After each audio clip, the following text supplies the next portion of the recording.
आज जो मेरा विषय जिस विषय के बारे में मैं बात करना चाहता हूँ वो विषय समर्पण के बारे में मैं बात करना चाहता हूँ ना। समर्पण के बारे में मैं बात करना चाहता हूँ। आशा करता हूँ कि आप सभी ने समर्पण शब्द को जरूर सुना होगा, है ना। अपने जीवन में एक ना एक बार या दो बार, कभी ना कभी, या फिर प्रतिदिन भी आपने समर्पण सुना होगा, है ना। समर्पण के बारे में आपने जरूर सुना होगा, लेकिन किसी को पता है कि समर्पण का मतलब क्या होता है? कोई मुझे बता सकता है कि समर्पण का मतलब क्या होता है? समर्पण का मतलब क्या होता है? कोई मुझे बता सकता है समर्पण का मतलब? पूरी तरीके से अपने आप को दे देना। हाँ, ठीक है। और किसी को पता है समर्पण का मतलब क्या होता है? ठीक है, अपने आप को दे देना, ये अच्छा है। बिल्कुल आप लोग करीब है, बिल्कुल पास में है, पहुंचने वाले हैं, लेकिन स्टेशन नहीं पहुंचे अभी। आपका इंतजार करना। हाँ, ये भी ठीक है। और किसी को पता है समर्पण का मतलब क्या होता है? समर्पण का मतलब, हाँ ठीक है, ये भी है। हाँ, ये भी शून्य कर देना भी है अपने आप को। लेकिन सबसे महत्वपूर्ण बात जो मैं बताना चाहता हूँ, जो ये जो समर्पण जो शब्द है ना, ये ज्यादा प्रसिद्ध नहीं है ना। अगर आप इसके विषय में अगर आप देखेंगे तो बहुत कम जगह पर आपको समर्पण के विषय में मिलेगा, है ना। या फिर आप कहीं पे पढ़ेंगे तो बहुत कम आपको समर्पण के विषय में आप पढ़ पाएंगे, ठीक है। और ज्यादातर लोग भी समर्पण के विषय में बात नहीं करते ना, समर्पण के बारे में ज्यादा बताना पसंद नहीं करते ना, क्योंकि समर्पण जो है, समर्पण का मतलब क्या होता है कि हारना। क्या होता है? हारना। क्या होता है? हारना। सब बोलेंगे। समर्पण का मतलब क्या होता है? हारना। हारना। और मैं आशा करता हूँ कि यहाँ पे कोई भी ऐसा व्यक्ति नहीं है जो हारना चाहेगा। कोई भी चाहेगा हारना? कोई भी हारना नहीं चाहेगा, है ना। चाहे वो कुछ भी काम हो, है ना। अगर कोई अपना काम करता है, उस काम में उसे भी मतलब उसको काम बढ़ाना है ना, उसको आशीष चाहिए, है ना। कुछ ना कुछ चीज हो, लेकिन कोई भी क्या है, हारना नहीं चाहेगा। लेकिन सबसे जो इसका अर्थ जो है, अर्थ होता है समर्पण का, जो अर्थ होता है होता है हारना। क्या होता है? हारना। ठीक है, कृपया करके सोना मत। ये मैं बहुत ही महत्वपूर्ण बात मैं आपको बताने वाला हूँ, ठीक है। तो ये जो समर्पण के बारे में यदि आप इतिहास में अगर आप पढ़ेंगे, इतिहास में अगर आप जाएंगे, कुछ कहानियां अगर आप पढ़ेंगे, कुछ लड़ाइयों के विषय में अगर आप पढ़ेंगे, तो वहां पर जब राजा लोग जब हारते थे तो वो क्या करते थे? समर्पण करते थे। क्या करते थे? समर्पण करते थे। इसका मतलब क्या है कि दूसरा राजा जब दूसरे राजा के ऊपर जब बलवंत हो जाता था, वो क्या करता था? उसके ऊपर वो अपने आप का दूसरा राजा क्या करता था? जो हार जाता था वो क्या करता था? समर्पण कर देता था। क्या कर देता था? समर्पण, है ना। अगर बाइबल में अगर आप पढ़ेंगे, प्रकाशित वाक्य किताब में लिखा हुआ है कि वहां पर परमेश्वर के सामने जब परमेश्वर अपने अनुग्रह के सिंहासन पर विराजमान होते हैं, तो वहां पर 11 प्राचीन वो लोग क्या करते हैं? अपने मुकुट को उतार कर किसके पांव में रखते हैं? परमेश्वर के पांव में रखते हैं, है ना। उनका समर्पण कैसा है परमेश्वर के प्रति, है ना। उनका समर्पण क्या है परमेश्वर के प्रति? उनका समर्पण कैसा है हम देख सकते हैं कि वो 11 प्राचीन है ना, वो 11 प्राचीन क्या करते हैं? अपने मुकुट को उतार कर कहाँ रखते हैं? परमेश्वर के पांव में रखते हैं। मतलब उनका मतलब क्या है कि परमेश्वर, हम कुछ भी नहीं है, हम तेरे सामने क्या है? हारे हुए हैं, है ना। हारने का मतलब क्या है कि मैं अपना पूरा अधिकार, अपने पूरे जीवन को मैं किसके हाथों में देता हूं? परमेश्वर के हाथों में। एक हारा हुआ व्यक्ति कभी भी अपने हिसाब से काम नहीं करेगा, है ना। एक हारा हुआ व्यक्ति कभी भी अपनी इच्छा के अनुसार काम नहीं करेगा, ठीक है। एक हारा हुआ व्यक्ति क्या करेगा? जिसके अंडर में, जिसने उसको जीता है, वो क्या करेगा? वो उसके अनुसार में चलेगा, है ना। समर्पण का मतलब क्या है? समर्पण के विषय में अगर हम सोचेंगे तो ये मतलब एक युद्ध में हारने के बराबर है। जैसे मैंने बताया युद्ध के बारे में, युद्ध में हारने के बराबर है ना। और अगर एक उदाहरण के रूप में देखेंगे, किसी के सामने गिड़गिड़ाना, है ना, किसी के सामने गिड़गिड़ाना, ये भी क्या एक समर्पण है ना। अभी जब मैं पीछे बैठा था तो मैं समर्पण के विषय में जब मैं सोच रहा था, तो मेरे मन में दाऊद के बारे में एक वचन आया। और दाऊद के बारे में क्या वचन आया? यदि हम भजन संहिता 51 का 11 पढ़ेंगे तो वहां पर इस प्रकार लिखा है, दाऊद परमेश्वर से प्रार्थना करते हैं और क्या करते हैं? कहते हैं कि प्रभु मुझे अपने सामने से मत निकाल। क्या बोलते हैं? मुझे अपने सामने से मत निकाल। क्यों? क्योंकि वो परमेश्वर के सामने अपने आप को समर्पण कर चुके, अपने आप को पूरी रीति से परमेश्वर के सामने उन्होंने समर्पण किया है। और वो परमेश्वर से क्या बोल रहे हैं? उन्होंने पाप किया है ना। वो अगर आप पढ़ेंगे वो पश्चाताप कर रहे हैं परमेश्वर के सामने। उनको पता चल गया कि मैंने कितना गलत काम किया है, मैं तो अधर्मी हो चुका हूँ पाप करके, है ना। तो वहां पर वो परमेश्वर से प्रार्थना करते हैं और क्या बोलते हैं कि प्रभु तू मुझे अपने सामने से मत निकाल। आप दाऊद के समर्पण के विषय में पढ़े, बहुत ही अद्भुत है ना। जब मैं उसको पढ़ रहा था मुझे बहुत अच्छा लगा कि वो कैसे परमेश्वर से प्रार्थना कर रहा है ना। कभी कभी जब मेरे जीवन से जब मैं कुछ गलती होती है, जब मेरे मन में कुछ अशांति होती है ना, जब मेरे को लगता है कि मैं कुछ अशांति सा महसूस कर रहा हूँ या फिर कुछ ऐसा लगता है कि मैंने कुछ ठीक नहीं किया, तो मैं क्या करता हूँ, मैं परमेश्वर के पास जाता हूँ, प्रभु के पास जाकर मैं घुटने टेक कर प्रार्थना करता हूँ और प्रभु से कहता हूँ प्रभु मैं कहाँ पर जाऊंगा आपको छोड़कर ना। मैं आपका जो चोंगा बोलेंगे ना, चोंगा जो मतलब एक तरीके से जो पहले के टाइम में जो कपड़ा पहनते थे चोंगा बोलते हैं ना, गांव वो पूरा एकदम लंबा सा जो पुराने नियम में जो बैठते थे, वैसा मैं परमेश्वर से प्रार्थना करता हूँ प्रभु मैं आपके चोंगे को नहीं छोड़ूंगा, मैं आपके चोंगे को पकड़कर इसके अलावा मैं कुछ और नहीं पकड़ सकता ना। क्योंकि मैं प्रभु से इस प्रकार प्रार्थना करता हूँ प्रभु कि मैं आपके चोंगे को पकड़कर ऐसे मैं प्रार्थना करता हूँ ना प्रभु से कि प्रभु कि तेरे अलावा कोई नहीं है ना। प्रभु से ऐसे प्रार्थना करता हूँ, मैं समर्पण करता हूँ प्रभु के सामने, प्रभु मैं अपने जीवन को तेरे हाथों में सौंपता हूँ ना कि प्रभु तू ही मेरा मालिक है और कोई मेरा मालिक नहीं है। इसलिए हमारे जीवन से समर्पण होना बहुत जरूरी है ना। अगर हम अपने जीवन से सच में परमेश्वर को समर्पण नहीं करेंगे मतलब हम परमेश्वर को आराधना भी नहीं कर सकते। हमारा समर्पण का जीवन होना बहुत जरूरी है मसीह में, ठीक है। तो मैं इतना बताना चाहता हूँ, ठीक है। तो मैं एक वचन आपके सामने पढ़ना चाहता हूँ, आप सभी निकाल सकते हैं। ये रोमियो 6 का 13 में आप पढ़ सकते हैं। इसमें जिसको मिल गया है रोमियो 6 का 13, यहाँ पर पौलुस समर्पण के विषय में कुछ बात कर रहे हैं, तो हम यहाँ पर देखेंगे ना इस चीज के बारे में।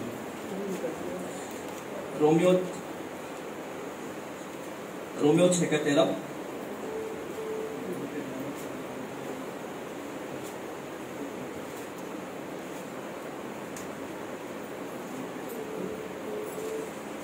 रोमियो 6 का 13 मैं पढ़ता हूँ, आप सब यहाँ पर देख सकते हैं। पौलुस कहते हैं और ना अपने अंगों को अधर्म के हथियार होने के लिए पाप को सौंपो, पर अपने आप को मरे हुओं में से जी उठा हुआ जानकर परमेश्वर को सौंपो और अपने अंगों को धर्म के हथियार होने के लिए परमेश्वर को सौंपो। प्रभु का वचन यहाँ पे साफ रीति से क्या कहता है कि तुम अपने आप को क्या करो, किसको सौंपो। किसको सौंपने के लिए यहाँ परमेश्वर का वचन कहता है, किसको सौंपने के लिए कह रहा है? परमेश्वर को सौंपने के लिए। अपने हर एक अंग को, अपने शरीर के हर एक चीज को, अपने शरीर के हर एक अंग को, है ना। यहाँ पर ये नहीं बोल रहा कि सिर्फ तुम्हें अपनी आंखें सौंपनी है ना। ऐसे नहीं बोला कि तुम अपने मुंह से गाना गाते हो, हाथों से ताली बजाते हो तो सिर्फ ये सौंपना है, नहीं। प्रभु का वचन कह रहा है कि तुम अपने शरीर के हर एक अंग को किसके हाथों में सौंपो? परमेश्वर के हाथों में सौंपो। प्रभु का वचन कह रहा है समर्पण करने के लिए आप अपने जीवन से अपने शरीर के हर एक अंग को परमेश्वर के सम्मुख में जाकर समर्पण करें। किसके सम्मुख में समर्पण करें? परमेश्वर के सम्मुख में जाकर समर्पण करें, है ना। ये बहुत जरूरी है, समर्पण करना बहुत जरूरी है ना। समर्पण को अगर हम इसमें अलग, अगर समर्पण को हम देखेंगे तो इसका मतलब ये नहीं कि मतलब ठीक है हमने समर्पण कर दिया तो ठीक है अब सब कुछ प्रभु के हाथों में हम सौंप देते हैं, फिर हम आराम से बैठ जाएंगे आलसियों की तरह ऐसा भी नहीं है ना। समर्पण का मतलब क्या है? अपने जीवन को प्रभु के हाथों में सौंपना, है ना। जैसे पौलुस रोमियो 12 का 1 में कहते हैं कि तुम क्या करो, अपने जीवन को क्या करो? परमेश्वर के हाथों में, है ना। अपने आप को जीवता और भागता हुआ क्या करो? परमेश्वर को बलिदान करके चढ़ाओ। प्रभु का वचन यहाँ पे कहता है, वो समर्पण के विषय में बताता है ना।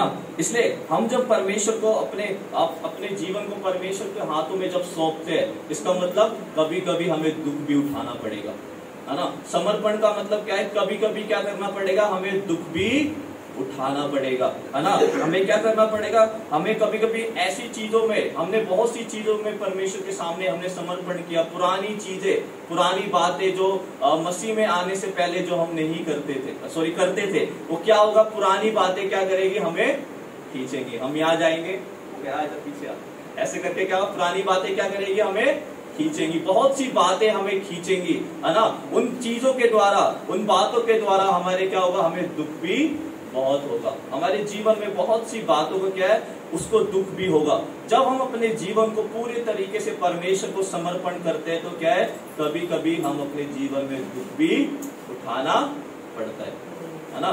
सभी के जीवन में दुख आता है ना, सभी के जीवन में दुख है कि नहीं है ना। अगर किसी के जीवन में दुख नहीं है मतलब वो मशीन है ठीक है, मशीन के जीवन में दुख नहीं है ठीक है। इसलिए मैं बताना चाहता हूँ कि हम जब अपने जीवन को जो परमेश्वर के हाथों में समर्पण करते हैं तो क्या करता है, प्रभु हमारे जीवन में काम भी करता है ना।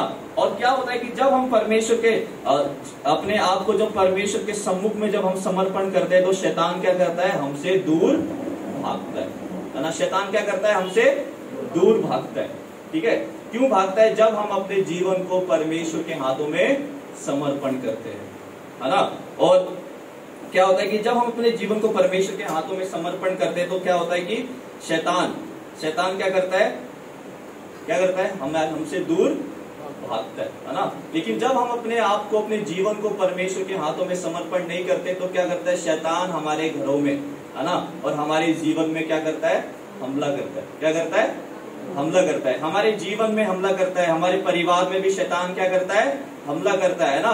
वो किसी ना किसी चीज के द्वारा हमला करेगा, किसी ना किसी बात के द्वारा शैतान क्या करेगा, हमारे जीवन में हमला करेगा, ताकि हम लोग क्या करें, परमेश्वर से दूर हो। लेकिन परमेश्वर का वचन क्या बताता है कि जब हम परमेश्वर के अधीन हो जाते हैं, जब हम परमेश्वर के पास अपने आप को पूरी रीति से समर्पण करते हैं तो परमेश्वर का वचन क्या कहता है कि शैतान हमारे पास से क्या होता है, भाग जाता है। क्या हो जाता है, भाग जाता है ना। हम याकूब की किताब निकालेंगे, याकूब उसका 4 अध्याय और उसका 7 वचन में इस प्रकार लिखा हुआ है। कोई भी जवान इसको तेज से पढ़ सकते हैं।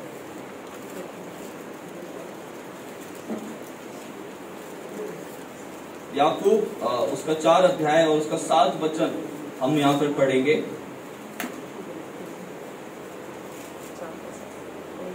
याकूब 4 का 7, पेज नंबर 321। इसलिए परमेश्वर के अधीन हो जाओ और शैतान का सामना करो तो वह तुम्हारे पास से भाग निकलेगा। ठीक है, धन्यवाद। यहाँ पर परमेश्वर का वचन क्या कह रहा है कि इसलिए किसके अधीन हो जाओ, किसके अधीन हो जाओ, परमेश्वर के अधीन हो जाओ। प्रभु का वचन क्या कह रहा है, परमेश्वर के अधीन हो जाओ, इसलिए शैतान क्या होगा, तुम्हारे पास से भाग जाएगा। चला नहीं जाएगा, भाग जाएगा। सही से पढ़ो, प्रभु का वचन क्या कह रहा है तुम्हारे, मैं पढ़ता हूं, ठीक है। इसलिए परमेश्वर के अधीन हो जाओ और शैतान का सामना करो तो वह तुम्हारे पास से भाग जाएगा। प्रभु का वचन क्या कहता है, किसके अधीन, मतलब अपने जीवन को प्रभु का वचन क्या कह रहा है, किसके आगे समर्पण करो, परमेश्वर के आगे समर्पण करो तो शैतान क्या होगा, तुम्हारे सामने से भाग जाएगा। आप शेर के पास जाओगे, शेर आपके पास से नहीं भागेगा। ठीक है, शेर क्या करेगा, आपको भगा देगा। ठीक है, शेर क्या करेगा, आपको भगा देगा। आप शेर के पास जाओगे तो शेर क्या करेगा, आपको भगाएगा। आप शेर को देख के भी भागोगे ना, अरे शेर हमको खा ना जाए, है ना। लेकिन अगर हम दूसरी जगह पर हम देखें, वहीं पे जो कीड़े मकोड़े होते हैं, क्या होते हैं, कीड़े मकोड़े, है ना, वो क्या करेंगे, जैसे उदाहरण के लिए चूहा, ठीक है, चूहा हो गया, है ना, कॉकरेज हो गया और कुछ चीजें, है ना, जो कीड़े मकोड़े होते हैं, वो क्या करते हैं, जब वे इंसान को देखते तो क्या होते हैं, तुरंत भागते हैं। क्या होता है, तुरंत भागते हैं। प्रभु का वचन भी यहाँ पर क्या कर रहा है, शैतान को कोई शेर नहीं बता रहा है, प्रभु का वचन यहाँ पे शैतान को कीड़ा मकोड़ा बता रहा है। हालेलुया। प्रभु का वचन क्या कह रहा है, शैतान क्या करेगा, तुम्हारे पास से भाग जाएगा। कब भागेगा, कब भागेगा शैतान आपके पास से, जब आप क्या करेंगे, पूरे अपने जीवन को परमेश्वर के अधीन करेंगे, अपने जीवन को पूरी तरीके से परमेश्वर के हाथों में सौंपेंगे, समर्पण करेंगे, तो शैतान जब आपके पास आएगा आपको देखेगा कि अरे ये तो उसका जीवन तो पूरा समर्पण है परमेश्वर को, ये पूरा प्रभु की आत्मा से भरा हुआ है, वो क्या करेगा, तुरंत वहां से भागेगा। प्रभु का वचन यहाँ पे कह रहा है ना, मैं जब इंग्लिश का जो ट्रांसलेशन में पढ़ रहा था, इसमें Kings James version, Kings James है उसका नाम है, उसमें पढ़ रहा था, तो उसमें लिखा है कि फुर्ती से भागेगा। कैसे भागेगा? फुर्ती से शैतान क्या करेगा, तुम्हारे पास से भाग जाएगा। देखो, जब हम अपने जीवन को परमेश्वर के सम्मुख में समर्पण करते हैं तो हम देख सकते हैं परमेश्वर की सामर्थ्य को अपने जीवन में हम लोग क्या हो सकता है, देख सकते हैं, है ना। लेकिन जब हम अपने जीवन को पूरी तरीके से परमेश्वर के सम्मुख में समर्पण नहीं करेंगे, मतलब हम परमेश्वर की सामर्थ्य को अपने जीवन में नहीं देख पाएंगे। अपने परिवारों में भी हम क्या करेंगे, परमेश्वर की सामर्थ्य को नहीं देख पाएंगे, है ना। सबसे महत्वपूर्ण बात क्या है, समर्पण करना, अपने जीवन को परमेश्वर के हाथों में सौंपना, परमेश्वर के अधीन हो जाना, तब शैतान आपके पास से क्या करेगा, भाग जाएगा, है ना। चर्च में आने से, है ना, सिर्फ चर्च में आने से शैतान आपके घर से नहीं भागेगा, है ना।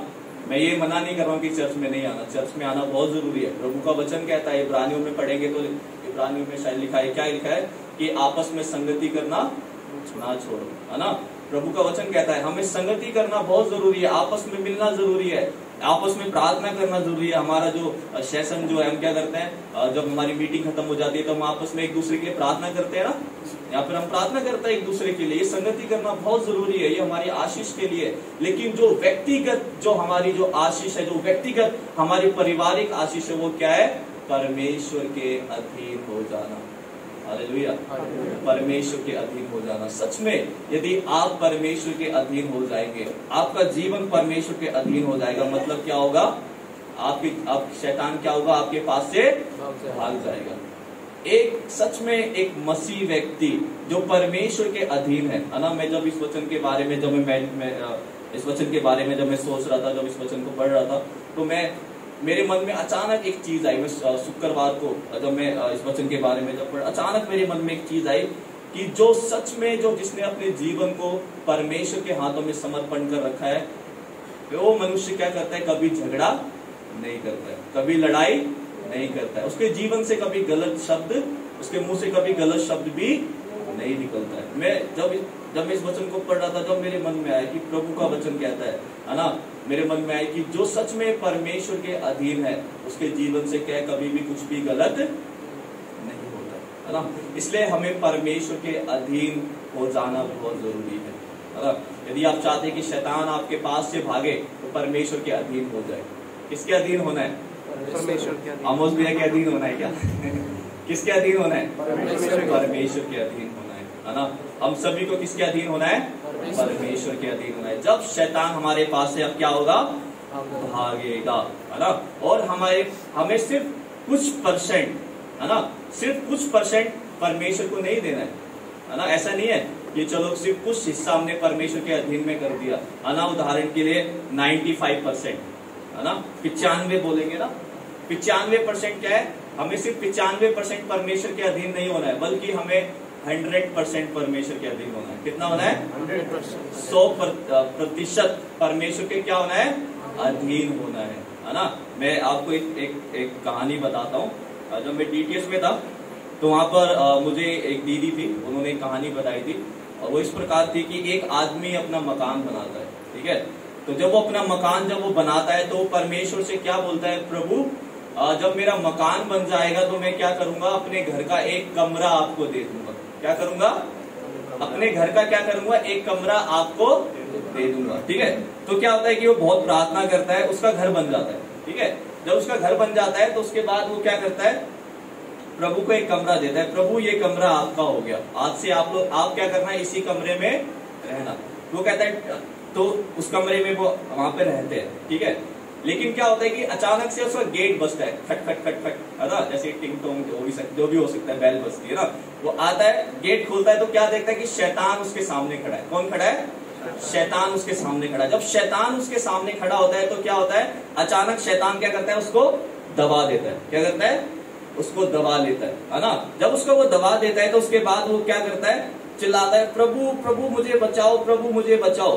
तुरंत प्रभु उसके पास आते हैं, शैतान फिर तुरंत भाग जाता है। उसके बाद वो कहता है, प्रभु मैंने तो आपको अपने घर का एक कमरा दिया है, लेकिन फिर भी देखो शैतान मेरे ऊपर हावी हो रहा है, अब मैं कैसे, ये तो ठीक नहीं है। प्रभु ने बोला कि तूने मुझे सिर्फ एक कमरा दिया है, अपने घर का क्या दिया, तूने एक कमरा दिया है ना। तो कहता है ठीक है प्रभु, आज से एक कमरा और आपका, है ना, मतलब उसने 2 कमरे दे दिए। ठीक है, शैतान फिर आता है, फिर वो सो रहा होता है बड़े आराम से, आदमी वो उठता है, फिर शैतान आता है, फिर बैल बजाता है, वो गेट खोलता देता है, फिर शैतान उसे फिर दबा लेता है, फिर वो चिल्लाता है प्रभु प्रभु, फिर प्रभु फिर आते हैं, उसको क्या करते हैं, उसको फिर शैतान से बचाते हैं। कहते हैं प्रभु मैंने तो आपको 2 कमरे दे दिए, अब फिर भी शैतान परेशान कर रहा है। प्रभु ने बोला कि तूने तो मुझे 2 कमरे दिए, है ना।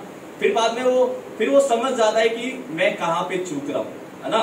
वो क्या करता है, तुरंत अपने घर में, अपने कमरे में जाता है, और कमरे से जो पूरे घर का जो होता है ना, मतलब जो उसका पूरा घर होता है, उसकी चाबी लेकर आता है, वो यीशु मसीह के हाथों में रख देता है। किसके हाथों में रखता है, यीशु मसीह के हाथों में वो चाबी रखता है, और यीशु मसीह से क्या बोलता है, प्रभु आज से आप मेरे घर के क्या हो, मालिक हो। क्या हो, मालिक हो, है ना। यीशु मसीह से कहता है प्रभु ये चाबी आज से आप रखो, इस घर को आप संभालो, आज से आप क्या हो, इस घर के मालिक हो, है ना। अगले दिन फिर शैतान आता है, गेट खोलता है। शैतान में इतनी हिम्मत नहीं कि वो घर के अंदर आ जाए, है ना। क्यों, क्योंकि उसने क्या किया, अपने पूरे घर का अधिकार किसको दे दिया, यीशु मसीह को। मतलब यहाँ पे घर का मतलब क्या है, हमारा जीवन। क्या है, हमारा जीवन। हमें सिर्फ परमेश्वर को कुछ % नहीं देना है ना। परमेश्वर को शेयर मार्केट में काम करने वाला नहीं है कि हम उसको कुछ % दे देंगे और खुश हो जाएगा, नहीं, बल्कि वो हमारे जीवन को पूरी रीति से चाहता है कि हम अपने जीवन को पूरे तरीके से किसको दे, परमेश्वर को दे, है ना। पूरे तरीके से जब हम परमेश्वर को पूरे तरीके से अपने जीवन को परमेश्वर के हाथों में सौंपते हैं, तो क्या करता है, शैतान हमारे पास से क्या होता है, भागता है। याकूब ने क्या बोला कि परमेश्वर के अधीन हो जाओ तो शैतान क्या होगा, तुम्हारे पास से भाग जाएगा, है ना। शैतान तब भागेगा जब आप अपने जीवन को पूरे तरीके से परमेश्वर के अधीन कर देंगे। समझ रहे ना मैं क्या बोल रहा हूँ, है ना। थोड़ा बहुत सिंपल में मैं कोशिश कर रहा हूँ इसको बताने के लिए, ठीक है। जब हम परमेश्वर के पूरे तरीके से, जब हम परमेश्वर के अधीन होते हैं, तो क्या होता है, शैतान क्या होता है, हमारे पास से भाग जाता है। इसलिए पौलुस भी प्रभु के वचन में रोमियो 12 में कहते हैं, 12:1 में कहते हैं, इसमें लिखा सकते हैं आप लोग, रोमियो 12:1, इसमें इस प्रकार लिखा हुआ है, रोमियो 12:1, मैं पढ़ता हूँ, आशा करता हूँ सभी को मिल गया होगा। यहाँ पर इस प्रकार लिखा है, इसलिए हे भाइयों, मैं तुमसे परमेश्वर की दया स्मरण दिलाकर विनती करता हूँ कि अपने शरीरों को जीवित और पवित्र और परमेश्वर को भावता हुआ बलिदान करके चढ़ाओ, यही तुम्हारी आत्मिक सेवा है। प्रभु का वचन क्या कहता है कि तुम अपने आप को क्या करो, परमेश्वर को भावता हुआ, परमेश्वर के सामने क्या करो, बलिदान चढ़ाओ, है ना। जब पुराने नियम में अगर आप पढ़ेंगे, जब बलिदान चढ़ाया जाता था, ऐसा नहीं है कि सिर्फ आधा काट के आधा चढ़ाया जाता था, पूरा चढ़ाया जाता था। कितना चढ़ाया जाता था, पूरा बलिदान चढ़ाया जाता था, कुछ भी हो, है ना। परमेश्वर के सामने जो वेदी होती थी, वेदी के ऊपर पूरा बलिदान चढ़ाया जाता था। जब वो बलिदान पूरा चढ़ाया जाता था, जब उसकी खुशबू प्रभु के पास जाती थी, तो प्रभु आनंदित होता था, है ना। प्रभु प्रसन्न होता था, और उस व्यक्ति के जिसने पाप किया, उसके पाप क्या करता था, क्षमा करता था, है ना। मतलब यहाँ पर हम देख सकते हैं कि हमें पूरी तरीके से अपने जीवन को परमेश्वर के हाथों में सौंपना जरूरी है। परमेश्वर को अपने जीवन को परमेश्वर के हाथों में समर्पण करना जरूरी है। जब हम अपने जीवन को परमेश्वर के हाथों में समर्पण करते हैं, तब हम अपने जीवन को प्रभु देख सकते हैं कि प्रभु हमारे जीवन में कैसे काम करता है ना। ठीक है, तो ये मैं बताता हूँ। और इसके बाद, समर्पण के बाद, जब हम अपने जीवन को प्रभु के हाथों में समर्पण करते हैं, तो उसके बाद क्या होता है, हम कुछ आशीषों को प्रभु की ओर से पाते हैं ना। अगर हम इसके विषय में बाइबल भी साफ तरीके से बताती है कि जब हम अपने जीवन को परमेश्वर के हाथों में समर्पण करते हैं तो क्या होता है कि प्रतिदिन, है ना, हम जब अपने जीवन को प्रतिदिन प्रभु के हाथों में समर्पण करते हैं तो उसका कैसा लाभ होता है, मतलब कैसा हम उसको अपने जीवन में क्या बोलेंगे, मतलब प्रतिदिन उस चीज को हम देख सकते हैं अपने जीवन में ना। ऐसा नहीं कि अपने जीवन को सिर्फ संडे को प्रभु के आगे बलिदान करना है, नहीं, प्रतिदिन हमें क्या करना है, प्रभु के हाथों में अपने आप को, अपने जीवन को क्या करना है, प्रभु के हाथों में सौंपना है, प्रतिदिन सौंपना है, प्रतिदिन समर्पण करना है ना। अगर हम बाइबल में पौलुस के विषय में पढ़ेंगे, पौलुस कहते हैं कि मैं प्रतिदिन मरता हूं, है ना, क्या बोलते हैं, मैं प्रतिदिन मरता हूं। मतलब पौलुस को देख सकते हैं कि पौलुस भी प्रतिदिन अपने जीवन को परमेश्वर के हाथों में समर्पण करता है, अपने जीवन को परमेश्वर के हाथों में सौंपता है। ठीक है, तो 2 वचन हम फटाफट 2-3 वचन हम पढ़ लेंगे, मैं ज्यादा समय नहीं दूंगा, उसके बाद मैं खत्म करूंगा। ये हम निकालेंगे अय्यूब की किताब, उसका 22 अध्याय और उसका 21 वचन।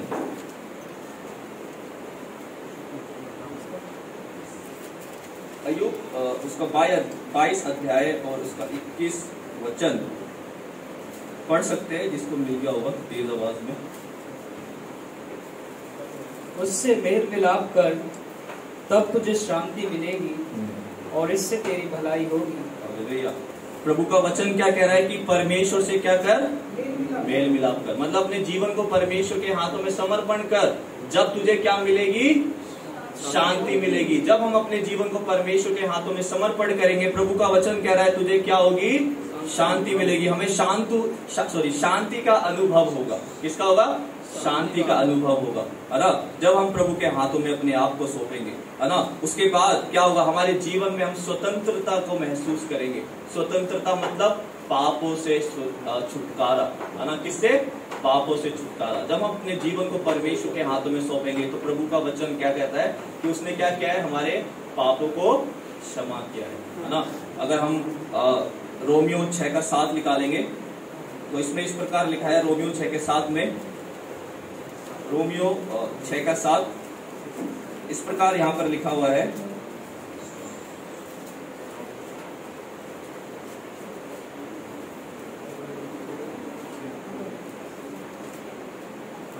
Sorry Romeo 6:17। परंतु परमेश्वर का धन्यवाद हो कि तुम जो पाप के दास थे अब मन से उस उपदेश के मानने वाले हो गए जिसके सांचे में ढाले गए थे। ठीक है, प्रभु का वचन यहाँ पे क्या कहता है कि तुम पहले किसके दास थे, पाप के दास थे। किसके दास थे, पाप के दास थे, लेकिन प्रभु यीशु मसीह के द्वारा क्या है, तुम स्वतंत्र क्या है, हो गए हो। तुम परमेश्वर के द्वारा लिखा ना, परंतु परमेश्वर का धन्यवाद हो कि तुम जो पाप के दास थे अब मन से उस उपदेश के मानने वाले हो गए हो। प्रभु का वचन क्या कहता है कि तुम पहले पाप के दास थे, तुम पहले पापी थे, तुम्हारा जीवन पाप में था, तुम्हारा जीवन परमेश्वर से अलग था, तुम परमेश्वर के बैरी थे, है ना। कौन थे, परमेश्वर के बैरी थे। प्रभु का वचन कहता है कि तुम पहले क्रोध की संतान थे। किसकी संतान थे, क्रोध की संतान। प्रभु का वचन पापी के विषय में, हमारे विषय में बताता है कि हम पहले किसकी संतान थे,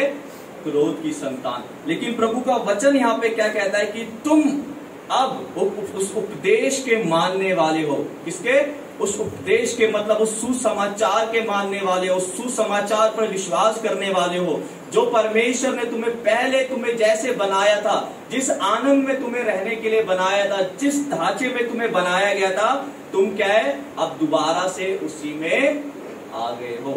किसमें आ गए, दोबारा से उसी में आ गए। किसके द्वारा, प्रभु यीशु मसीह के द्वारा, है ना। इस अभी बुधवार को ग्रेस मैम ने एक वचन प्रचार किया था ना, मैं द्वार हूँ। क्या, मैं द्वार हूँ, है ना। उस परमेश्वर के पास जाने का, जो हम उस द्वार से जो निकल गए थे, है ना, उस जगह से जो हम बाहर आ गए थे, परमेश्वर के पास से जो हम बाहर आ गए थे, दोबारा से परमेश्वर के द्वार, यीशु मसीह के द्वारा क्या है, हम उस द्वार में हम प्रवेश कर चुके हैं। हालेलुया, है ना। इसलिए जब हम परमेश्वर के पास आते हैं, हम जब परमेश्वर के साथ चलते हैं, जब हम अपने जीवन को परमेश्वर के सम्मुख में समर्पण करते हैं, तो हम शांति को पाते हैं, स्वतंत्रता को पाते हैं, और हम परमेश्वर की सामर्थ को अपने जीवन में भी देख सकते हैं, है ना। हम परमेश्वर की सामर्थ को भी अपने जीवन में देख सकते हैं, है ना। और जब हम ये अब्राहम के बारे में अगर हम देखेंगे, अब्राहम को परमेश्वर ने बुलाया, है ना। अब्राहम को क्या है, परमेश्वर ने बुलाया। जब परमेश्वर ने अब्राहम को बुलाया, उसने अपने पूरे जीवन को परमेश्वर के सम्मुख में समर्पण किया, है ना। उसने परमेश्वर के पास जाकर अपने पूरे जीवन को उसने परमेश्वर के सम्मुख में समर्पण किया, और परमेश्वर ने उसे बोला कि तू आजा, मैं तुझे उस देश में पहुंचाऊंगा, क्या है, उसका अधिकारी तू होगा, तेरे वंशज उसके अधिकारी होंगे, है ना। और उसको पता भी नहीं थी कि मैं कौन सी जगह पर जाने वाला हूँ, है ना। अब्राहम नहीं जानता था कि मैं कौन सी जगह पर जाऊंगा, लेकिन फिर भी उसने अपने जीवन को परमेश्वर के सम्मुख में समर्पण किया, है ना। और हम हन्ना के बारे में पढ़ते हैं, है ना। जब हम पहला शमूएल में हन्ना के बारे में अगर आप पढ़ेंगे, उसमें हन्ना जो शमूएल की माता थी, हन्ना ना, शमूएल की माता हन्ना थी, है ना। उसके विषय में भी अगर आप पढ़ेंगे, वो परमेश्वर से प्रार्थना करती है, पुत्र के लिए परमेश्वर से प्रार्थना करती है ना, परमेश्वर के पास जाकर प्रार्थना करती है, लेकिन वो अपने आप को पूरी तरीके से समर्पण कर देती है ना। और वो क्या करती है, प्रतीक्षा करती है ना। प्रभु के पास जाकर प्रतीक्षा करती है। उसको नहीं पता था कि मुझे बच्चा होगा या नहीं होगा, लेकिन फिर भी उसने अपने जीवन को परमेश्वर के सम्मुख में क्या किया, समर्पण किया। उसे नहीं पता था कि सच में मुझे संतान होगी या नहीं होगी, लेकिन फिर भी उसने परमेश्वर के पास जाकर अपने आप को समर्पण किया, है ना। अब यूसुफ के जीवन को भी हम देख सकते हैं। यूसुफ, है ना, अगर हम उत्पत्ति की किताब में अगर हम पढ़ेंगे यूसुफ के बारे में, तो यूसुफ के बारे में भी हम पढ़ सकते हैं। वहां पर भी हम यूसुफ के जीवन के बारे में पढ़ सकते हैं। क्या देख सकते हैं कि यूसुफ को जब मिस्र देश में जब गया, है ना, उसके साथ बहुत गलत हुआ, लेकिन फिर भी वो परमेश्वर के उद्देश्य को समझ गया था, है ना। परमेश्वर के उद्देश्य को जान गया था लेकिन उसे ये नहीं पता था कि उद्देश्य कब पूरा होगा, लेकिन वो परमेश्वर के उद्देश्य को जान गया था। उसने अपने जीवन को पूरी तरीके से परमेश्वर के सम्मुख में उसने समर्पण किया, है ना। और फिर बाद में हम इनके बारे में जब हम पढ़ेंगे, तो प्रभु का वचन कहता है कि यूसुफ के द्वारा परमेश्वर ने कितने जो इजरायली बोलेंगे 70 लोग, परमेश्वर ने क्या किया, उसमें उस समय जो बहुत बड़ा सूखा चल रहा था ना, कलेश चल रहा था, उसमें अकाल चल रहा था, उस समय क्या किया, परमेश्वर ने उनको बचाया। किसके द्वारा, अगर यूसुफ अगर वहां पर समर्पण नहीं करता, अगर वहां पर जब यूसुफ के साथ जब वहां पर गलत हो रहा था, लोग उसे सता रहे थे, उसे मार रहे थे, अगर यूसुफ वहां से भाग जाता मिस्र देश से, है ना, अगर वो सच में परमेश्वर के उसको उद्देश्य को नहीं समझता, तो शायद आज हम पर उनके बारे में हम पढ़ते भी नहीं किया कि वो मिस्र देश में गए थे, है ना। उनके बारे में सच में हम लोग नहीं पढ़ते, लेकिन प्रभु का वचन कहता है कि उसने परमेश्वर के उद्देश्य को जाना, है ना। उसने अपने जीवन को उस दुख में, उस परेशानी में, उस सतावत में उसने क्या किया, अपने जीवन को समर्पण किया, है ना। यूसुफ ने अपने जीवन को समर्पण किया, और वचन कहता है कि वो आशीष का कारण हुआ, है ना। हम अब्राहम के जीवन को देख सकते हैं। अब्राहम ने भी अपने जीवन को समर्पण किया। कैसे समय में समर्पण किया, वो बुजुर्ग था, उसकी बीवी बुजुर्ग थी, वो 75 साल का था जब परमेश्वर ने उसे बुलाया, है ना। उसकी बीवी की भी बहुत उम्र थी, लेकिन फिर भी उसने अपने जीवन को समर्पण किया, और परमेश्वर ने उसके द्वारा उसे आशीष भी दी। आज हम उसे अब विश्वास का पिता कहते हैं, है ना। हम हन्ना को भी देख सकते हैं। हन्ना को भी परमेश्वर ने उसे एक पुत्र दिया, है ना। उसे नहीं पता था कि मुझे होगा या नहीं होगा, लेकिन फिर भी उसने अपने जीवन को समर्पण किया, उसने प्रतीक्षा की प्रभु की, और प्रभु का वचन क्या कहता है, प्रभु ने उसे आशीष दी। और हम वचन में पढ़ते हैं शमूएल के बारे में, परमेश्वर ने उसको एक पुत्र दिया जिसका नाम क्या था, शमूएल, है ना। जब हम अपने जीवन को पूरे तरीके से परमेश्वर के सम्मुख में समर्पण करते हैं, हम प्रभु की आशीषों को भी पाते हैं, है ना। मैं आपको समर्पण के विषय में क्यों बता रहा हूँ, क्योंकि ये हमें जानना जरूरी है ना। हम बहुत सी चीजों के विषय में हम जानते हैं, है ना। हम प्रार्थना करते हैं, प्रार्थना करना अच्छा है, वचन पढ़ते हैं, वचन पढ़ना अच्छा है, लेकिन सबसे महत्वपूर्ण, क्या आप समर्पण कर रहे हैं अपने जीवन को? सबसे महत्वपूर्ण मैं बताना चाहता हूँ, क्या आप समर्पण कर रहे हैं या नहीं कर रहे हैं? कौन कौन समर्पण कर रहे हैं? सब प्रार्थना करते हैं? कौन कौन प्रार्थना करता है? वचन पढ़ते हैं? ठीक है। क्या आप समर्पण करते हैं अपने जीवन को प्रतिदिन परमेश्वर के हाथ में? कौन कौन अपने जीवन को समर्पण करता है प्रतिदिन? प्रतिदिन अपने जीवन को कौन प्रभु के हाथों में समर्पण करता है ना? हमें जो नहीं करता है आज से शुरू करें, अपने जीवन को परमेश्वर के हाथों में सौंपना, अपने जीवन को प्रभु के हाथों में समर्पण करना शुरू करें, है ना? प्रभु ने हमें अपनी समानता में बनाया है ना? प्रभु ने किसी गाय को या किसी बंदर को अपने स्वरूप में नहीं बनाया, उसने अपने जैसा नहीं बनाया, बल्कि हमें उसने अपने जैसा बनाया, है ना? स्वर्गदूत भी उसे पिता नहीं बोलते हैं, है ना? पुराने नियम में अगर आप पढ़ेंगे, पुराने नियम में अगर आप वचन पढ़ेंगे, पुराने नियम में कितने पवित्र पवित्र बोलेंगे, परमेश्वर के दास लोग हैं, वो भी परमेश्वर को पिता नहीं बोलते थे, क्योंकि उनके पास अधिकार नहीं था। लेकिन परमेश्वर ने हमें अधिकार दिया है कि हम उसको पिता बोल सके। Hallelujah, hallelujah. इसलिए हमें अपने जीवन को परमेश्वर के हाथों में समर्पण करना जरूरी है। जब तक हम अपने जीवन को परमेश्वर के हाथों में समर्पण नहीं करेंगे, मतलब हम क्या कर रहे हैं, हम अपने ऊपर विश्वास कर रहे हैं, है ना? हम परिस्थितियों में, परेशानियों में इसने जो अभी मैंने बताया इन 3 व्यक्तियों के बारे में, अब्राहम के बारे में, हन्ना के बारे में और यूसुफ के बारे में जो मैंने आपको बताया, इन्होंने अपने जीवन को पूरे तरीके से समर्पण करके परमेश्वर पर उन्होंने भरोसा किया, विश्वास किया, समर्पण करके उन्होंने विश्वास किया, भरोसा किया और प्रभु ने उनके जीवन में काम भी किया। इसलिए हमें अपने जीवन को भी प्रभु के हाथों में सौंपना, प्रभु के हाथों में समर्पण करना जरूरी है ना? तो मैं इतना ही बोलूंगा। प्रभु इस वचन के द्वारा आप सभी को बहुत आशीष दे। मैं एक छोटी सी प्रार्थना करना चाहता हूँ, आप सभी अपनी आंखें बंद करें। धन्यवाद हमारे उद्धारकर्ता प्रभु यीशु मसीह, सच में पिता हम धन्यवाद देते हैं पिता, अपने जीवन से प्रभु हम आपको प्रभु कोटि कोटि धन्यवाद देते हैं पिता। सच में पिता परमेश्वर आप चाहते हैं कि प्रभु हम अपने जीवन को पूरी तरीके से समर्पण करें पिता परमेश्वर। आप चाहते हैं पिता कि आप हमारे जीवन को चलाए पिता परमेश्वर। आप चाहते हैं कि हमारे हर एक व्यक्ति के जीवन में शांति हो पिता। आप चाहते हैं पिता परमेश्वर कि हम स्वतंत्रता को पाए पिता, जो आपने प्रभु यीशु मसीह के द्वारा दी है पिता परमेश्वर। आप चाहते हैं प्रभु कि हम आपकी सामर्थ को अपने जीवन में देखें पिता परमेश्वर। इसलिए प्रभु मैं आपको बहुत बहुत धन्यवाद देता हूँ प्रभु। और पिता हम अपने जीवन को सच्चाई में प्रभु समर्पण कर सके पिता परमेश्वर। अपने जीवन को पूरी तरीके से पिता हम आपके हाथों में सौंप सके पिता परमेश्वर। प्रभु सिर्फ हम 1 या 2 दिन के लिए नहीं प्रभु, बल्कि प्रतिदिन पिता, जैसे पौलुस कहते हैं कि मैं प्रतिदिन मरता हूँ पिता परमेश्वर। आपका वचन भी कहता है पिता परमेश्वर, यीशु ने कहा कि जो अपना क्रूस उठाकर मेरे पीछे नहीं चल सकता वह मेरा चेला नहीं है पिता। वैसे ही प्रभु हम भी प्रतिदिन अपने आप का इनकार कर कर, अपने आप को आपके सम्मुख में समर्पण कर कर पिता परमेश्वर, अपने क्रूस को उठाकर पिता आपके पीछे चल सके पिता परमेश्वर। इसलिए प्रभु हम आपसे विनती और प्रार्थना करते हैं पिता, हम सभी के जीवन में कार्य करें पिता, हम समर्पण का जीवन जी सके पिता परमेश्वर। प्रभु हम अपने जीवन को पूरी तरीके से समर्पण कर सके पिता, जैसे पिता अब्राहम ने अपने जीवन को समर्पण किया पिता, हन्ना ने अपने जीवन को समर्पण किया प्रभु, यूसुफ ने प्रभु अपने जीवन को समर्पण किया प्रभु, वैसे ही प्रभु हम भी अपने जीवन को प्रभु समर्पण करके आपके पीछे चले पिता। ऐसा होने के लिए प्रभु आप हमारी मदद करें पिता, हमारी अगुवाई करें पिता। ऐसे होने के लिए आपके हाथ में सौंपते हैं प्रभु, धन्यवाद देते हैं, अपने उद्धारकर्ता और आपके बेटे यीशु मसीह के नाम से मांगते हैं, आमीन। सभी को जय मसीह।